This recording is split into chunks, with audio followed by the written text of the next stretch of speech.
ఇది ఒక సాధారణ రాక కాదు, ఇది ఒక యుగాన్ని మార్చిన ఆగమనం. ఎక్కడో పుట్టిన దేవతా బాలుడు చరిత్రను మలిచిన యోధుడయ్యాడు. ఆయన మాటలు యుద్ధానికి మార్గం చూపించాయి. ఆయన రాక ధర్మానికి దారి తెరిపించింది. స్వాగతం చిన్న చరిత్రల్లోకి. ఈరోజు కథ కృష్ణుడి ఆగమనం. అధర్మం పెరుగుతుంటే ధర్మాన్ని నిలబెట్టేందుకు ఒక శక్తి అవసరం.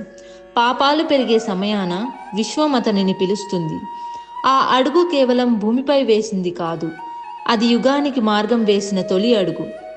ఆయన ఊదిన వేణువు వేదాల్లా శబ్దించింది, ప్రతి మనసును శాంతితో తాకింది. అతను కేవలం దేవుడు కాదు, ధర్మయుద్ధానికి మార్గదర్శకుడు.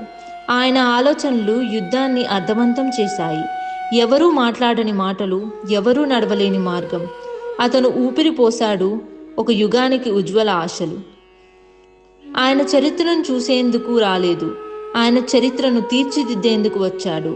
జ్ఞానం, కరుణ, ధైర్యంతో.